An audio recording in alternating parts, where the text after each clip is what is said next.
রাজনীতিতে প্রতি মুহূর্তেই নতুন নতুন আপডেট, নতুন নতুন খবর, এবং এখনকার আলোচনাটাও কম গুরুত্বপূর্ণ না। একটা নতুন টার্নিং পলিটিক্সে ঘটতে যাচ্ছে, এবং এই টার্নিংটা আমার মনে হয় যে আগামীতে আরো বড় আকার ধারণ করে কিনা।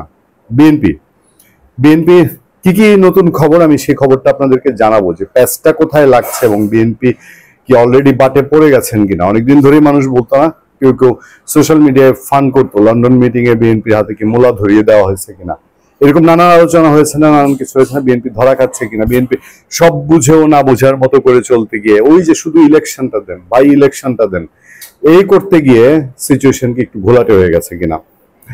বিএনপি স্থায়ী কমিটির মিটিং ছিল, সেই মিটিং এ এমন এমন কিছু সিদ্ধান্ত হয়েছে যে সিদ্ধান্তগুলো সাংঘাতিক একটা দিকের দিকে নিদর্শন, মানে একটা মিনিং আছে, একদম খুব লক্ষ্য যে খুব একটা ভালো সেটা বলা যায় না। দেখেন, এই সরকার আসার পরেই যখন আওয়ামী লীগের পিছনে আওয়ামী লীগকে নিষিদ্ধ করে আওয়ামী লীগকে একেবারে আশিয়াত মাটির নিচ থেকে পাতালপুরি থেকে তুলে আনা হচ্ছিল, তখনই কিন্তু অনেকেই বলেছে যে আওয়ামী লীগ ধরছে, এরপরে বিএনপি ধরবে, বলেছে না? এখনো সেই স্রোত কাটে নাই। আমরা কয়েকদিন আগে, এক সপ্তাহ আগে আমি একটা আলোচনায় বলেছি যে এখনো মনে মনে তাদের একটা খায়েশ আছে যে সুযোগ যদি পায় তাহলে বিএনপিরে ছাড়বে না।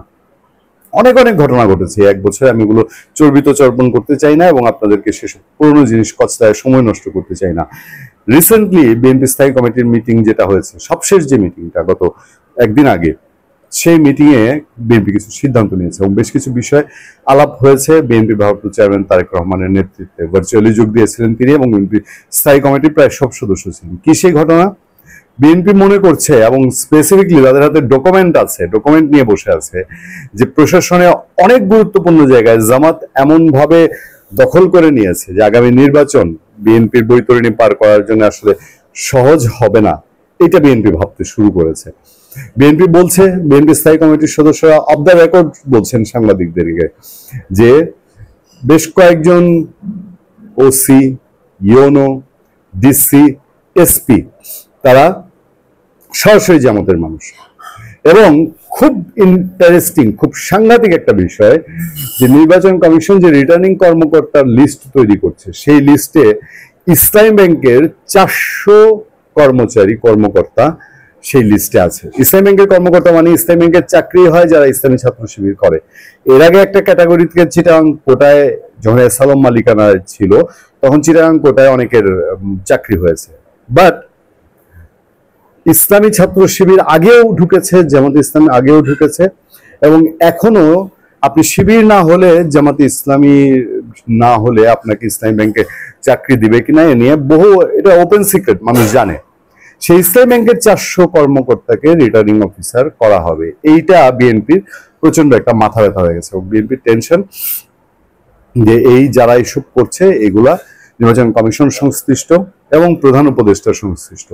ফলে বিএনপি সিদ্ধান্ত নিয়েছে খুব রিসেন্ট তারা প্রধান উপদেষ্টা ডক্টর মোহাম্মদ ইউনূসের সঙ্গে দেখা করবে, পাশাপাশি তারা সিইসির সঙ্গে তাদের এক প্রতিনিধি দল দেখা করবে, এবং বিএনপি স্থায়ী কমিটির সদস্য নজরুল ইসলাম খানের নেতৃত্বে 2জন স্থায়ী কমিটির সদস্য প্রধান নির্বাচন কমিশনের সঙ্গে দেখা করে তারা সুনির্দিষ্ট তথ্য প্রমাণ দিয়ে বলবে যে এইগুলা হলে নির্বাচন সুষ্ঠু হবে না। এবং বিএনপি আশঙ্কা করছে যে এই জামাতে ইসলামীর লোকজন নির্বাচনে টেম্পারিং করতে পারে এবং তারা নির্বাচনের ফলাফল পরিবর্তন করতে পারে। এই আশঙ্কা থেকে বিএনপি যে জায়গাটায় গেছে, সেই জন্যই বারবার মেটিকুলাস ডিজাইনের কথা আসছে। মেটিকুলাস ডিজাইন কিন্তু শেখ হাসিনা সরকার বা সরকারকে ফেলে দেওয়া অথবা কোটা আন্দোলন ছিল না, এটা তো সবাই জানেন। মেটিকুলাস ডিজাইন ছিল যে আওয়ামী লীগ সরিয়ে তারপরে এই বাংলাদেশের একক কর্তৃত্ব কোন একটা গোষ্ঠী নিবে এবং বাংলাদেশ থেকে তার নিজের সাংঘাতিক স্বার্থ উদ্ধার করবে, এবং সেটার জন্য প্রচুর সে ইনভেস্ট করেছে। এই মেটিকুলাস ডিজাইনে বিএনপি খুব সরাসরি সম্পৃক্ত ছিল না, মানে একেবারে ডিজাইনের কোর পয়েন্টে বিএনপি ছিল না। পরবর্তীতে বিএনপি বা বিচ্ছিন্নভাবে বিএনপির কিছু মানুষজন সেখানে জানতো। ফলে এই মেটিকুলাস ডিজাইনের পার্ট যেহেতু আওয়ামী লীগের ক্ষেত্রে সাকসেসফুল হয়েছে, এবার বিএনপির ক্ষেত্রে সাকসেসফুল হবে কিনা বা হওয়ার মতন কোনো পরিস্থিতি কিনা, সেটা কিন্তু আলাপে চলে এসছে। এবং বিএনপি যখন বলছে, তার স্থায়ী কমিটি যখন বলছে যে ভাই লক্ষণ তো ভালো না, লক্ষণ ভালো না, চারদিকে জামাত ইসলামী এবং জামাতের যে একটা এখন চাঙ্গা চাঙ্গা ভাব, জামাত আগামীতে সরকার গঠন করে ফেলবেই প্রায়, এবং যে আলোচনা উঠছে যে আওয়ামী লীগের ভোট জামাতের বাক্সে যাবে, আওয়ামী লীগকে নির্বাচন করতে দেওয়া হবে না, ইন্ডিয়ার সঙ্গে জামাত ব্যালেন্স করে ফেলছে, এবং বিএনপি এখনো ইন্ডিয়ার পুরো আস্থা অর্জন করতে পারেনি, মানে যে আস্থাটা তার নষ্ট হয়েছিল 4 দলীয় জোট সরকারের শাসনের সময়, ওই 7 সিস্টার নিয়ে, উলফা নিয়ে, অথবা 10 ট্রাক অস্ত্র নিয়ে, সেই জায়গাটা বিএনপি বোধহয় এখনো উদ্ধার করতে পারেনি। এরকম একটা আলাপের মাঝে জামাতের সাথে আওয়ামী লীগ এবং ইন্ডিয়ার যোগসাজশ, সেই যোগসাজশের মধ্যে দিয়ে, এবং বিএনপি যেহেতু গত 1 বছর আওয়ামী লীগকে সাংঘাতিক জ্বালিয়েছে মাঠে প্রান্তরে ঘাটে একেবারে পাড়া মহল্লায় সহ, যে কারণে এই হিসাবগুলো এখন আসছে যে বিএনপিকে ক্ষমতায় আসতে না দেয়া অনেকগুলো ফ্যাক্টর একসঙ্গে কাজ করছে। ধরেন এই সরকারের ভেতরে একটা অংশ, তারপর আরো গুরুত্বপূর্ণ শক্তি যেগুলো আছে বাংলাদেশে তাদের একটা অংশ, আন্তর্জাতিক একটা অংশ। বিএনপি নেতারা দেখবেন মাঝে মধ্যে কিন্তু এই কথা বলে, বারবারই বলে যে লক্ষণ তো ভালো না, লক্ষণ ভালো না, বিএনপিকে ক্ষমতায় আসতে দিতে চায় না। সেই জন্যই প্রশ্ন উঠেছে যে এটা কি বিএনপিকে এখন শেষ করাটাও কি মেটিকুলাস ডিজাইনের পার্ট?